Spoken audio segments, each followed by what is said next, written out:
Hello everyone and welcome to this week's video. I hope you're all doing really well. Today I'm going to be sharing a few different things. I thought I would do a nice old-fashioned kind of old school video where I just sit and talk to you about a few things I've been making recently, some finished makes, some works in progress, some knitting, some hand sewing and some reading as well. So a little mix of everything today. And before I get started, I just want to address the obvious. If you are in the UK, you'll know we are in the middle of a boiling hot heat wave at the moment. I'm trying to film this video quite early in my room because it does get really hot in the afternoon, so I thought I would get it done early. But even so, I am boiling. So I don't have any lights on today because my camera would be overheating, and also my neighbours next door are having some very noisy work done in their garden, so I do apologise if there is any background noise, and I also apologise if the lighting isn't as good as normal. I didn't want to miss this week's video, so I thought I would just pop on and do the best I can. So this video will be quite a natural chatty kind of video. If you're not a fan of the chat, I will put in some timestamps in the description below the video so that you can skip forward to the parts that you are interested in. So let's get started with some finished sewing make, shall we? So the first finished sewing make I have to share with you is my Fabric Godmother carnation blouse. So this pattern, I loved it as soon as it came out. I really am a fan of a blouse, and I also love a frill. So it was very much on my to sew list, and I actually picked up one of their printed patterns at the Stitch Festival back in March. I really enjoyed sewing this blouse. It was a very enjoyable sewing process. I would say there are some interesting sort of construction techniques involved in this. So if I just open the blouse, if I can. The blouse inside is finished.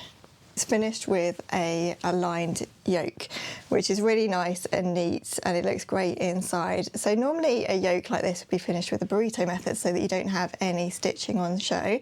This one is actually finished in a different kind of way. So you put on the lining piece flat on top of the blouse while you're sewing, and you press under this hem here, and then you stitch in the ditch in place. So you still get the sort of effect of a lined yoke, but it's not done in the fiddly way that the burrito method normally is if you were sewing a shirt like this.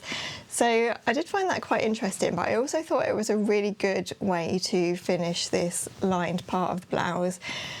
If you are someone who's sort of intimidated by those kind of techniques, and perhaps knowing that something like that was involved in the pattern, it might have put you off. It's a really nice, neat finish, and to be honest, you're not really going to notice any difference unless you properly inspect the blouse. But yeah, I thought that was interesting, so I thought I would mention it. The construction of this blouse otherwise is really, really enjoyable. I very much enjoyed sewing it. The frill along the neck collar and also down the front is sewn into the button band, and I was really worried about that part because I thought surely that's going to get really, really bulky. So the button band is actually sewn in two parts. So you put the button band sort of right sides together with the frill sandwiched in between, and then you sew the gathered frill together and turn it all out so that the frill faces towards the inside. And yeah, as I was doing it, I was thinking, oh, this is going to be really, really bulky and fiddly. But actually, when you've done it, it's not bulky and fiddly at all. And I've used a cotton too, and it's actually not too, bulky. I keep saying bulky, sorry, but you know what I mean. I was a bit concerned about how that was all going to sort of sew and come together. It's such a nice, neat finish. And you can see if I turn it to the inside that it's all nicely finished inside as well. So the fabric I've used for this blouse is a beautiful Liberty Tarnalon fabric, which I bought from John Lewis in the sale. It was about £8 a metre for a Liberty Tarnalon, and I just could not pass that up. And for some reason, this fabric in my mind paired really well with the carnation blouse, so I really wanted to give that a try and see how it worked out. It was a really nice fabric to sew this blouse with because you get such lovely crisp pressing with the cotton lawn, don't you? As opposed to a viscose or something. But of course, because it is cotton, you do get a little bit more structure, which is sometimes what I'm not a fan of. Also, this print is very busy. So if you do follow me on Instagram, you'll know that a while ago I popped on my stories that I was unsure whether or not to add the frill to the sleeve, because I was a little bit concerned that there would be too much going on with all this sort of floral print and then another frill as well. The result of that vote was very mixed, but it came out that you all thought that I should add the frill. So I decided to do that. But during that sort of conversation on Instagram, a few people had messaged me and said that they had made this blouse and found the sleeves came up quite long. So before adding the frill, I decided to take off 1.5 inches of the sleeve length. And I'm really, really pleased I did that, because otherwise these would have come down to about elbow length, which I think would have been a little bit too long for me, especially with all this sort of busy floral print going on. So I'm really glad I did shorten the sleeves. The thing about these sleeves is they are already quite long, but you're not turning up a hem. So this frill is actually sewn raw edge to the sleeve as it is, and then you just overlock the inside, so you're not taking up a hem, so you don't lose any length on the sleeve. So because of that, they do sort of remain quite long. So I love this blouse to look at. I'm really pleased with how I've sewn it, and I think it looks really pretty. I'm still undecided as to how I feel about wearing it. So for me, if you're a long-time follower here, you'll know I have a bit of a thing about high necklines, and I don't like to wear anything too high sort of around my neck. The thing is with this blouse, it does have a very high collar, and with the frill as well, it does come up quite high.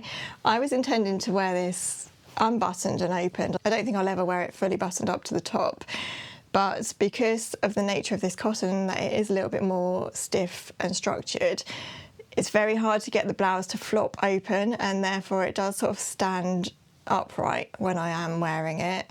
And so for the time being, I'm undecided about how I feel about wearing this. I think I like how it looks. I like how it looks tucked into jeans. I think it sort of balances out the floral, tucking it into some denim. Sort of as it looks, I do really like it. In terms of how it feels, I'm going to have to wear it and see. But overall, in terms of the pattern, really, really nice pattern. I think I would definitely make it again. I think I'd like to make it in something a little bit more neutral, like a cream viscose or something with a little bit more drape, and just see how that works and see if I feel a little bit more comfortable with the neckline. Let me know if you've sewn this pattern and what you thought of it. I would really love to know. So the next make I have to share with you is this Ashton top hack. So I do have a full sew along for this, so I won't chatter on too much about this one. I really love how this turned out. It was such fun to sew and just play around with the pattern. It's a pattern that I love just as it is, and I do make and sort of wear quite a lot anyway. So it was really nice to sort of adapt it and just put a new spin on it, and I love how the buttons look. This will just be something that goes with everything, really. I have so many pairs of wide leg trousers, as you know, and this is just a really lovely sort of neutral top that will go with all of those things. The fabric I've used for this is what I think is a slub linen viscose. I picked this up from Hobbycraft quite a long while ago now, and I cannot remember what it is, but to me it just feels like a slub linen. It's got a really nice weight to it, so it's weighty, but it's also got drape as well, so it's nice and floaty and cool to wear. So yeah, all the information about the sewing process and how I sort of added the button band and everything is in the sew along video, which I'll link down below, but just wanted to share that one because it's another of my recent makes. Next, I've got another pair of wide leg trousers, because we can never have too many, as we all know, or I can't anyway. So these are the Sapphire trousers by Tilly and the Buttons, which, as you'll know, again, if you're a regular here, I do make quite a lot, but I haven't made for a while actually, and I normally make them in culotte length, but I really wanted to try them as a full-length pair of trousers.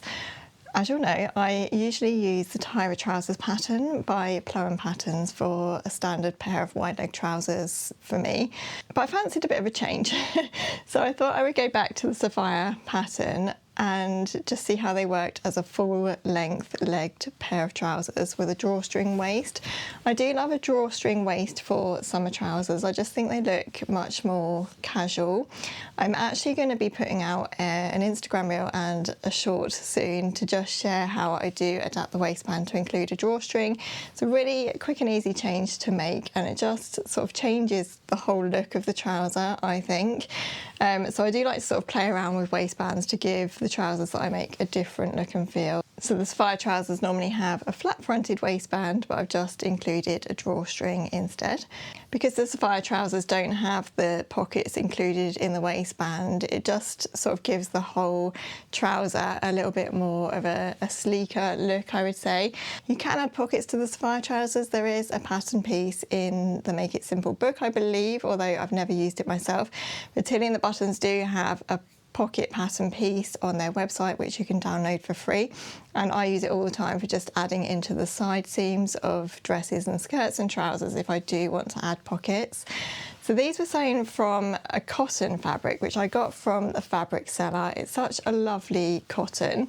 It's a woven cotton and it's a beige and white stripe. Can you see that? Hopefully you can see. So yeah, a really lovely sort of pale neutral summer pair of trousers. And again, I just feel like these are going to go with so much. I haven't worn them yet because I wanted to save them and talk about them in this video, but now I've shared them here. I'm sure they're going to be really well worn, and it was nice to sew the Sapphires in something with a little bit more structure, because normally I will sew them from a viscose. I normally enjoy wearing sort of a floaty viscose pair of wide leg trousers because that's just so comfy and cool in the summertime. But obviously cotton and linen is a great alternative in the summer, isn't it? Because it's really nice and really breathable. Oh, I'll just tell you about the leg dilemma I had with these. So I had a couple of hours one Friday afternoon, and I just thought, I'm going to get these Saphire trousers done. I know I can sew them up really quickly. They should be done in a couple of hours. So I cut them all out and everything and set to sewing the legs. But one problem with this lovely woven cotton is that there isn't an obvious wrong or right side. It's very sort of well woven, and there's not a real difference to the wrong side and the right side. Is what I'm trying to say. It's very hot. And so I accidentally sewed two of my legs sort of facing the wrong way. I didn't have a mirrored pair of legs when I came to put the crotch seam in. I'd accidentally sewn one the wrong way around, and I was so annoyed because you know when you set to make a really quick, or what should be a really quick make, and you do something like that and then it sets you back like an hour or half an hour or whatever unpicking the legs. So I was actually quite naughty with these, and instead of unpicking the leg seams, I literally just cut the seam off because I'd overlocked it and everything. I'd sewn all of the legs very confidently thinking I know what I'm doing here, I've made these so many times, and yeah, I'd done it wrong. So I literally cut the seams off rather than sitting unpicking a load of overlocking. And then I sewed together the legs the right way around with the narrowest seam allowance I possibly could, and then I re-overlocked them. And I don't think it's made too much difference, luckily.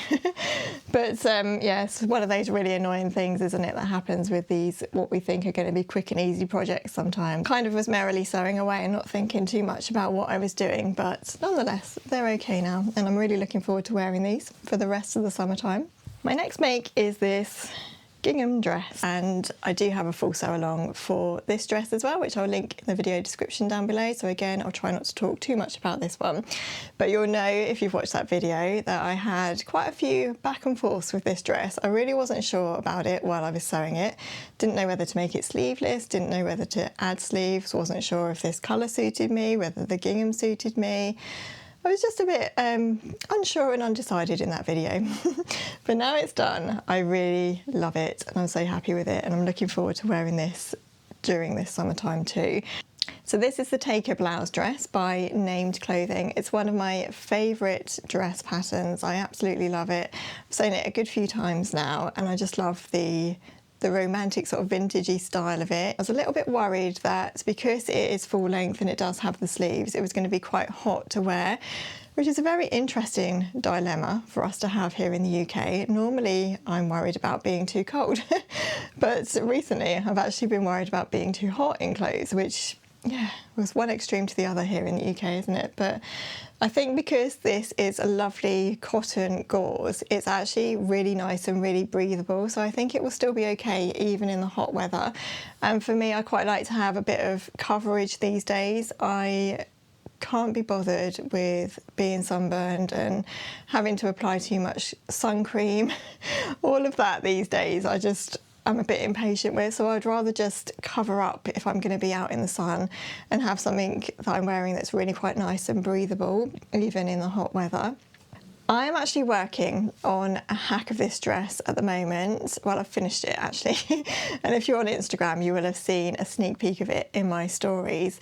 So while I was sewing this dress, I could not stop thinking about a hack that I wanted to try with this pattern. I've seen a really beautiful dress on Nobody's Child, which is a really similar style, but it was sleeveless and it had a gathered skirt with pockets. And I was thinking throughout the process of making this video about how I could adapt this pattern to make something similar. So as soon as I'd finished this dress, I worked on sort of adapting the pattern to see if making a gathered version with like a waistband would work, and I'm really pleased to say that it worked so much better than I was even expecting it would. I had some fabric that my mother-in-law had kindly donated to me that I wasn't sure what I was going to use for, and I thought I would just use it for that hack just to see if it would work, and yeah, it worked really, really well. So I'm hoping to share more about that process with you soon, because I think I may have made another dress pattern that I know I'm going to be using time and again, because there's just so many different ways to adapt it. So stay tuned, and I will be sharing more about that, and I'll also be sharing about how I would adapt the pattern to make this sleeveless as well. So lots more coming on this pattern. You know how I like to get the most out of my favourite patterns and just change them and adapt them to make new garments and bring them more up to date. I always love it when you've got a pattern that fits you really well and that you know suits you. If you can change it and adapt it so that the main fitted parts of the pattern still work for you, it just makes the whole process easier. So yeah, I will be sharing more about that hack soon, so stay tuned if you are interested in that. It was really fun to do. I feel like I've recently sort of got out of the habit of hacking patterns and trying new things, and this summertime I've sort of got a little bit more of that back, and it's been really fun, and I'm so glad to have my pattern hacking mojo back because I really do love to do it. So anyway, that's that dress, and I'm really, really pleased with that too. So the final make I have to share with you is one of my capsule wardrobe sewing plans. So I did share with you a 6-piece capsule wardrobe video, which I was planning to sew for this summertime. I have to say I've been very guilty of being very distracted lately. This does happen in summertime. I feel like it takes me a while to get started in summer, but then I just have so many sewing plans for summer, and I do get a little bit sort of carried away, so I do have to rein myself in sometimes. So I do have a 6-piece capsule wardrobe video of 6 things that I'm planning to sew this summertime, hopefully, which will all work together really nicely. But not only that, they're really good for sort of outfit enabling, so they should help you to get the most out of your current wardrobe. So one of the things that I wanted to sew as my own sort of 6-piece capsule wardrobe was a plain white boxy cropped t-shirt in a heavyweight fabric. And for this I used the Jessie t-shirt pattern by True Bias.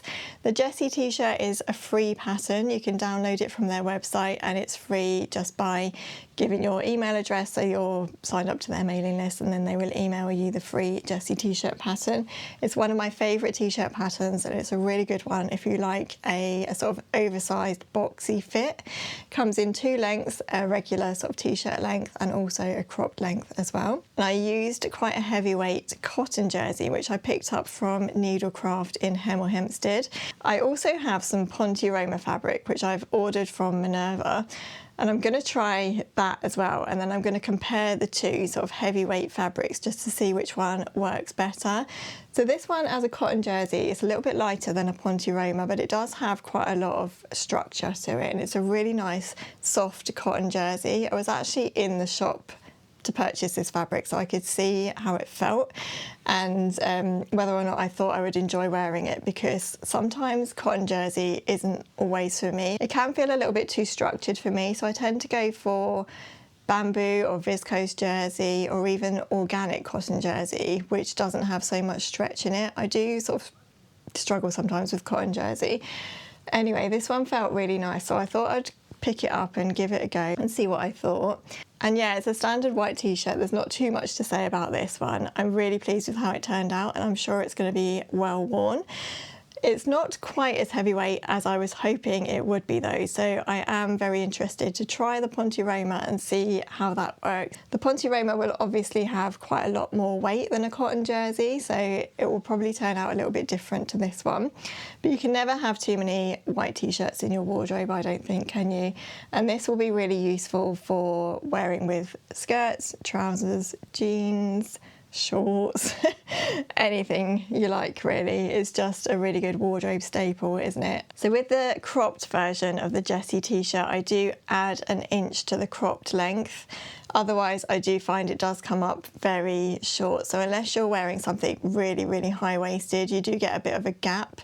And I'm quite short myself. I'm 5'3", so if you're taller and longer in the body, you will most likely find that it does come up quite cropped. Obviously, it depends on the style you're going for and your own personal preference. But for me, just adding that extra inch just gives me a little bit of extra to play with, and then I get a nice amount to turn up for a hem as well. So this I sewed in an hour. It's a very quick sew. I sewed it after school one day, cut it out, sewed it up all within an hour. So it is quite a quick, speedy sew. And yeah, a really good pattern if you are looking for a boxy t-shirt pattern for summertime, and I do love the cropped length, especially for wearing with high-waisted things. So moving on then to some different sewing, I wanted to share this quilt with you because I'm not sure if I ever shared the finished quilt top. I know I've talked about this quilt in probably many different videos, but I'm not sure I ever showed you the finished result. So this is my Tilda Spring Memories quilt. I picked up 2 charm packs from John Lewis in the sale for half price in 2 different colourways of their Spring Memories collection. And I've just sewn some half square triangles together using those prints and some cream Rose and Hubble cotton, I think this is, which I got from Hobbycraft, and just sort of paired the print with that off-white. And I really love this. I love how it turned out. I haven't sewn it together in the most professional way by any means. This is the first time I've ever tried half square triangles, and I did it in a very slow way. So I know there are many different ways that you can put together like pinwheel blocks and things like that, but I just wanted the slow nature of this patchwork project, and so I literally cut squares and then I cut them in half diagonally, and then I sewed them all together as half square triangles, trimmed them down, and then with the blue colourway I've made pinwheel blocks.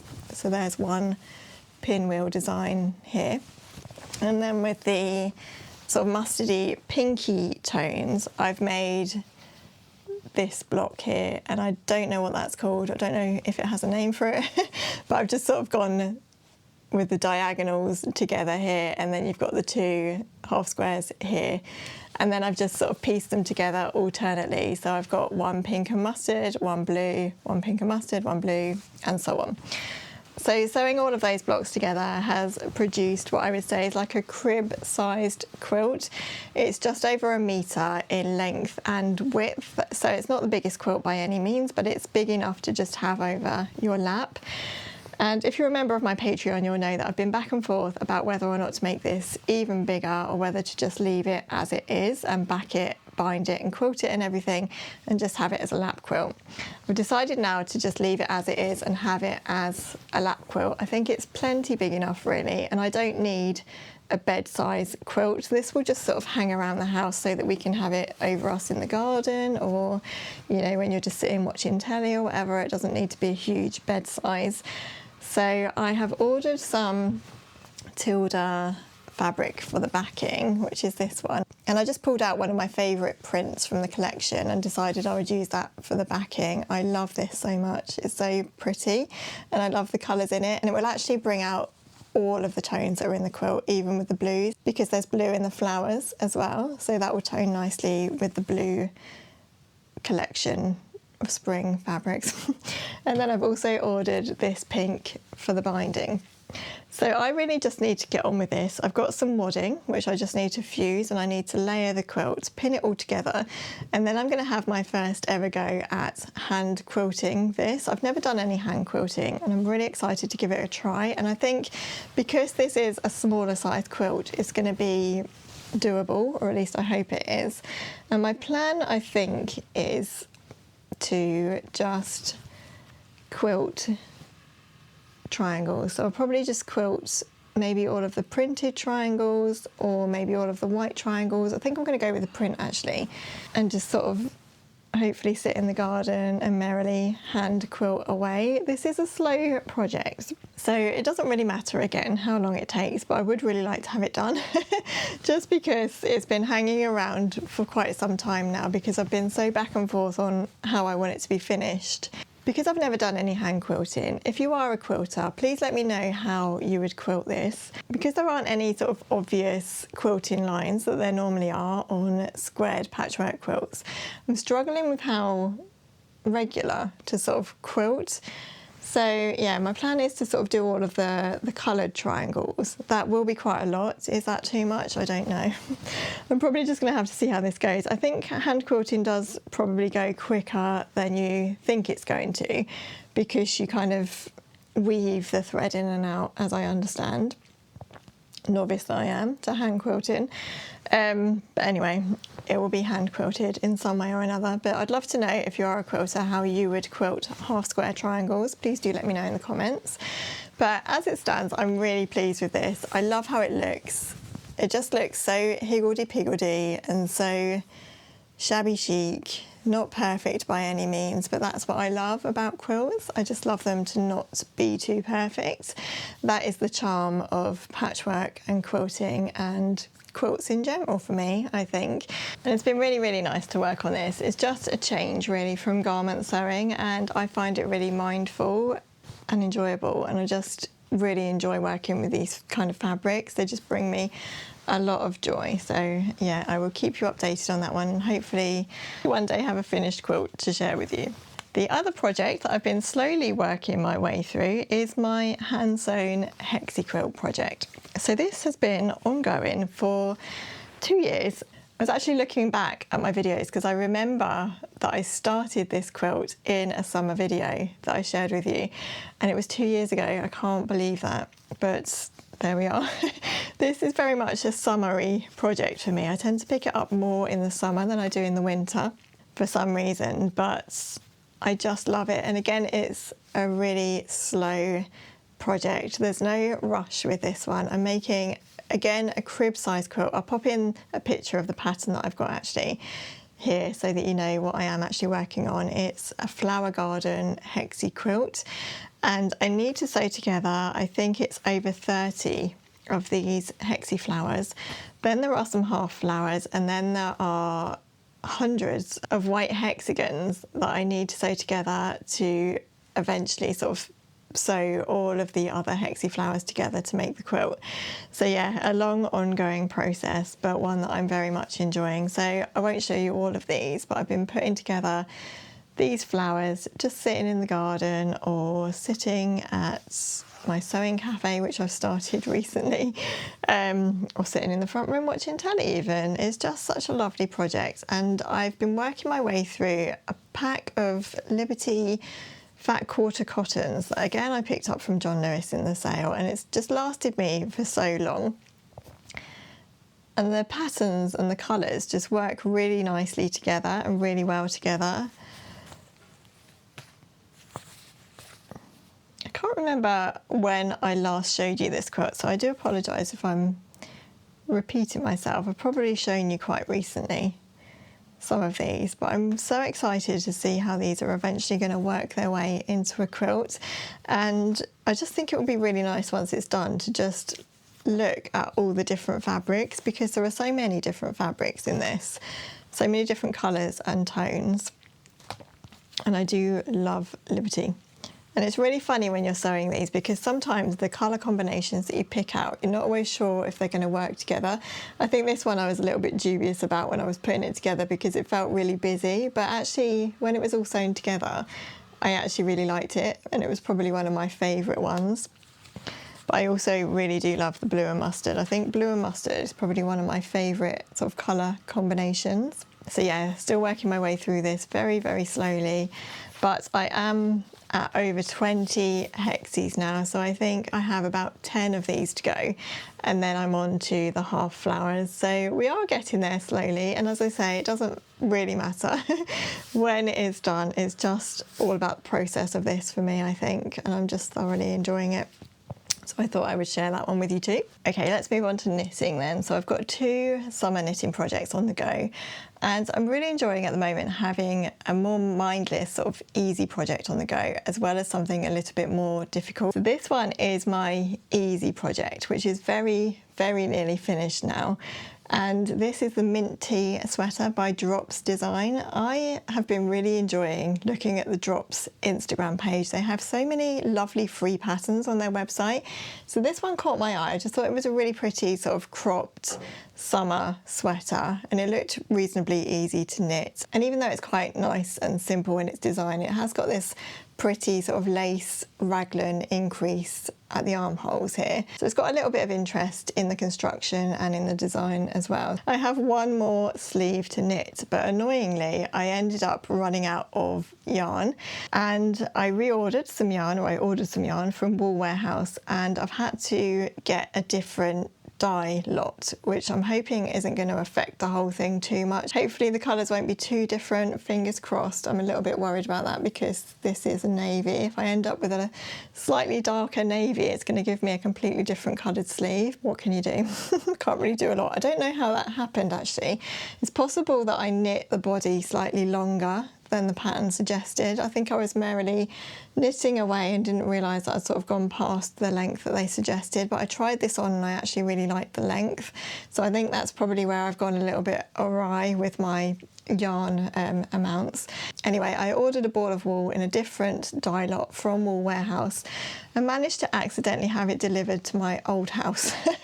So I keep meaning to pop round to my old house and ask the new people that live there if they have received a ball of yarn by accident, and I'm thinking maybe I would just reorder the yarn and have it sent to my actual house, because that will probably be quicker and easier, and it's not that much expense in the long term. But yeah, I've put this to the side for now in favour of my other knitting project, which I'll share with you in a moment, but I'm loving how this is looking, and I also love this colour as well. It's quite a different colourway for me, isn't it? For knitting, I normally go for neutrals and things, but I really felt like I could do with something a little bit darker because I have quite a lot of light tops, whites, creams, neutrally colours, but I don't have a lot of darker tops I can wear with cream bottoms, and like my sapphire trousers that I showed you, this will go really nicely with those, I think.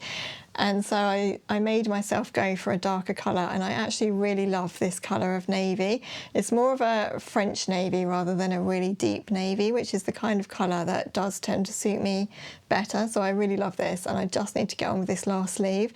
The sleeves are really quick and easy to knit because there's not a lot of sleeve to knit, because you're literally knitting from this underarm point here down to this 3/4 length. So it took me a couple of evenings, I think, to knit that sleeve.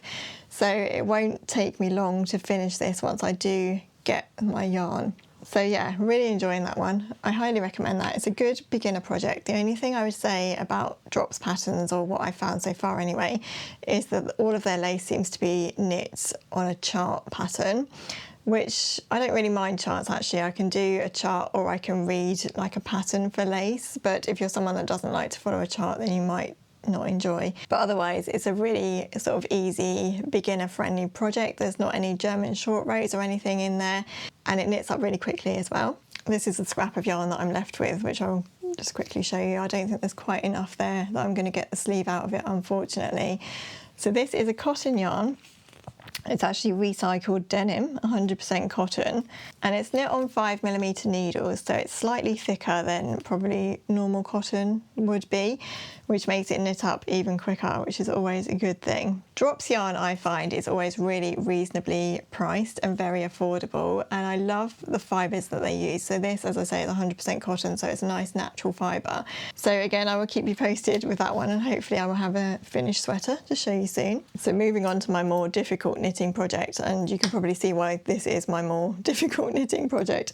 This is another Drops pattern. It's called the Dazzling Diamonds Vest, and I absolutely love the look of this on their Instagram page, and I did a little bit of a Google search as well to see if I could find any other versions that people have knit.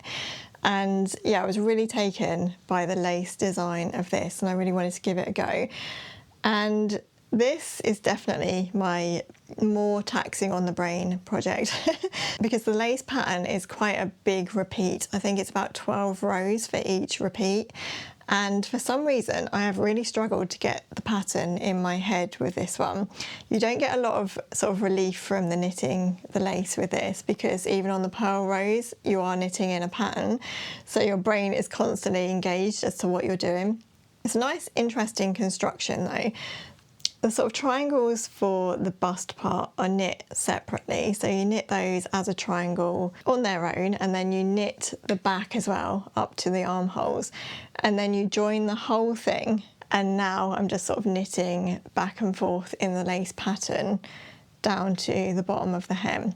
So I would say at the point I'm at now, I'm finally getting used to the lace pattern, and I haven't made any mistakes for a while, fingers crossed. Perhaps I shouldn't have said that, but I have made a few mistakes with this, and I've had to sort of go back and undo.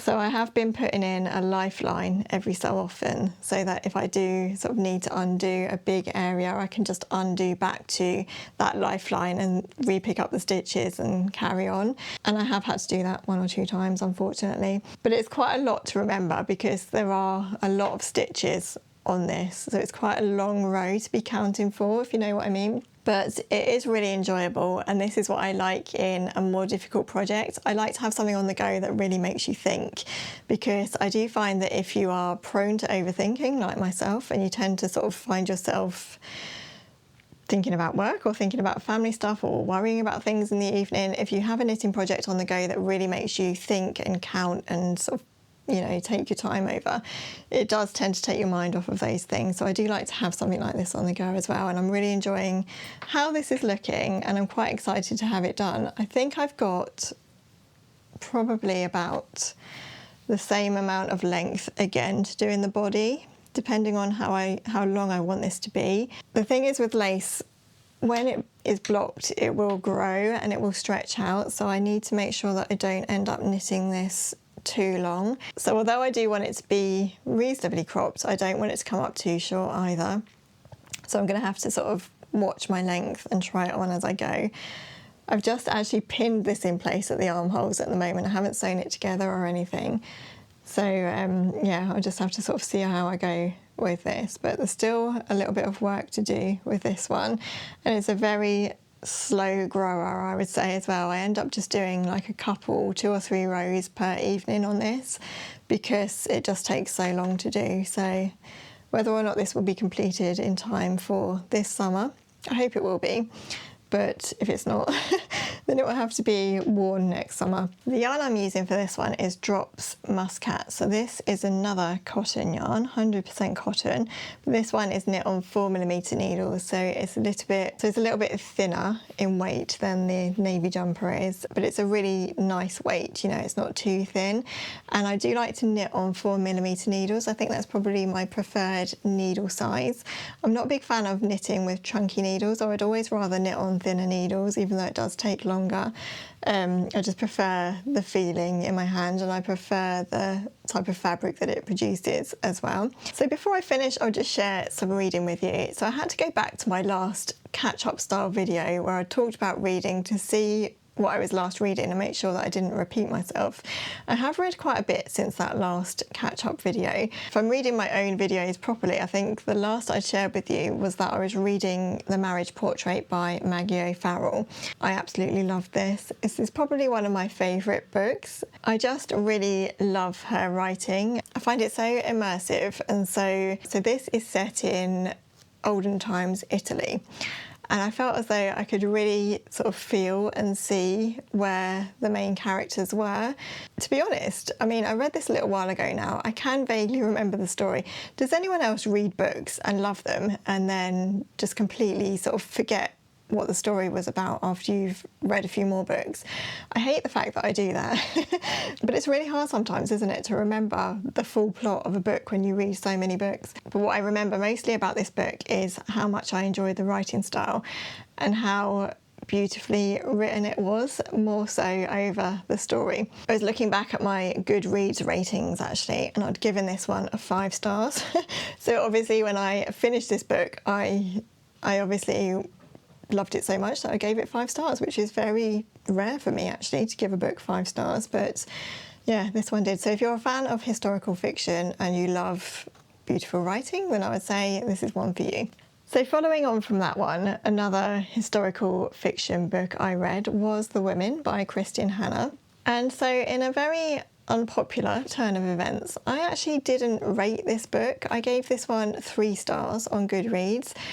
It's really unusual for me to not really enjoy a Kristin Hannah book. I've read a fair few of her books now and I've really enjoyed all of them, but for some reason I just couldn't get on with this one quite as well as I have with her other books. So this one is all about how women were treated in the Vietnam War, and it really deals with some quite difficult issues. And for some reason I really didn't gel with the characters in this one. There was quite a lot going on with this. I felt like there was a lot that she was trying to cover. It did jump quite a lot from one traumatic thing to the next. And I know that because she was trying to cover such a difficult topic with this book, then obviously she needed to do that. But I just felt like it was a little bit too much. There was too much that she was trying to cover in this. And therefore, I feel like for me, some of the feeling and the emotion got missed. I'm probably alone in my review of this book because I feel like this is really, really highly rated. I know people absolutely love it, and for a lot of people this is their favourite Kristin Hannah book. But for me, it wasn't one of my favourites. So moving on to this one, and I absolutely love this one. This is Once Upon a River by Diane Setterfield. This one is set in historical London, which will always get me. I love books set in historical London. It's probably one of my favourite settings for a book. For some reason it did take me quite a while to get on with this one. I don't know why, and I think it's possibly actually thinking about it that I was reading it at the wrong time of year, because this is very sort of dark and immersive and spooky almost. And I feel like it would have been a really good book to read coming into autumn and winter time, when everything is sort of getting dark. And yeah, I think that's possibly what sort of put me off of starting it. But when I did start it, I just got into it immediately. Absolutely loved the writing style of this one. It's so gentle, descriptive, and really beautifully written. I think the theme of this book is quite emotional as well. It's got a really sort of gentle but quite emotional story to it. Slightly depressing maybe in some stages, which is why I think I ended up only giving it 4 stars on Goodreads rather than 5.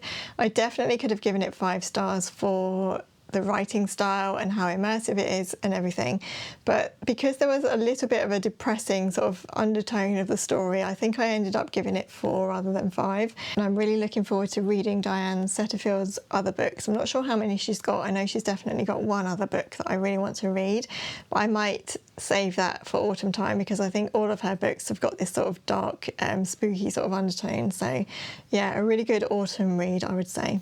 The next book I read, I don't have to show you because I've passed it on to my friend, but I read Our Beautiful Mess by Adele Parks. I'm a big fan of Adele Parks for really easy reading, and if you want a quick sort of holiday read, then Adele Parks books are always really good.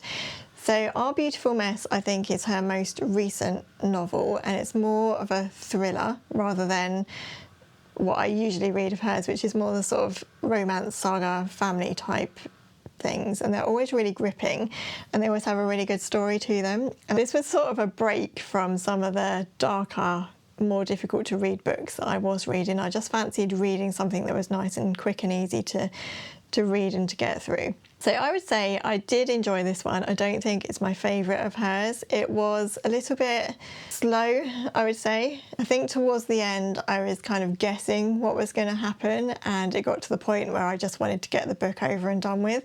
And so I gave this one 3 stars on Goodreads just because I did read it quickly. I did enjoy it, but I would say it wasn't my favourite, and it was a little bit sort of mediocre, I would say.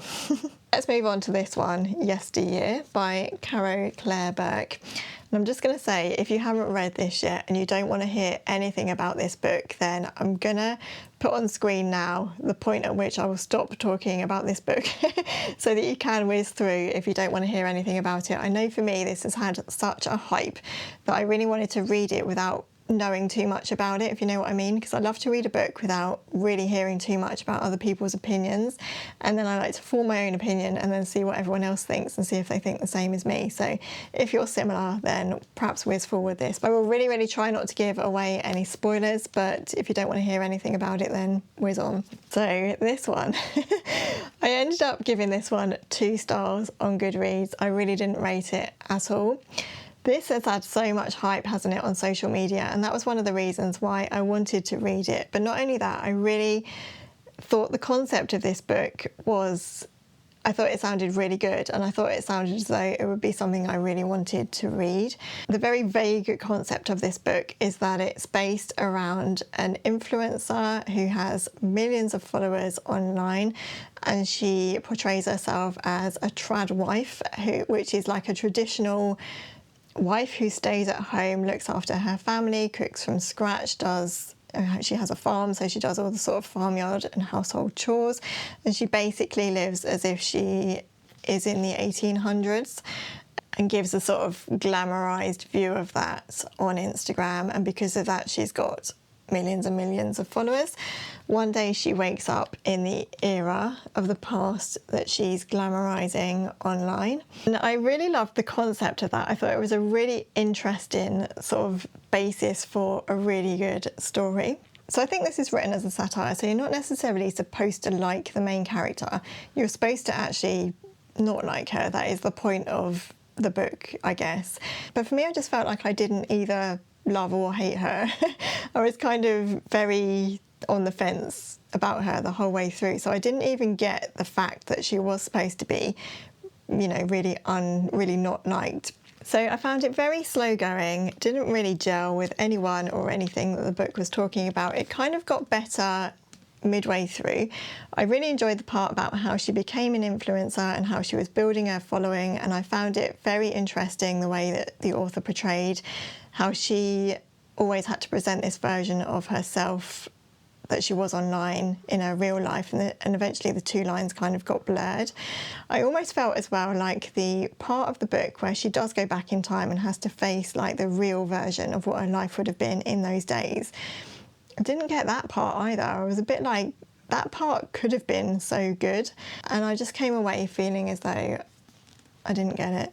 But that could very much have been me, because I know loads of people love this book, rate it, claim that they get everything the author is trying to put across with this, which there are various different views about what she is trying to put across.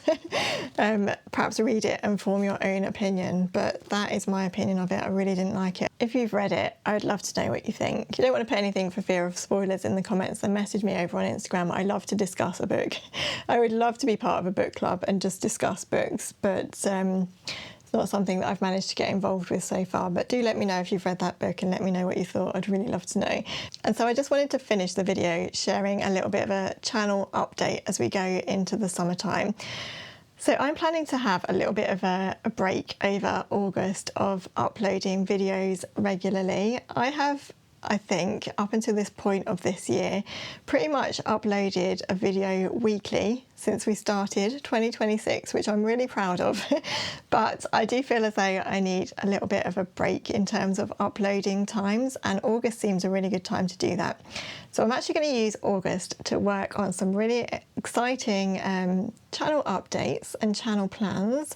So hopefully the break will be a good thing, and I will come back in September with lots more video ideas, and I'll be able to get a bit more ahead of myself. There's also things that I really want to work on, like other stuff for Patreon and also tutorials. So I've been saying for ages and ages that I really want to get tutorials up online for the workshops that I run in person, but I just have not had time to do that.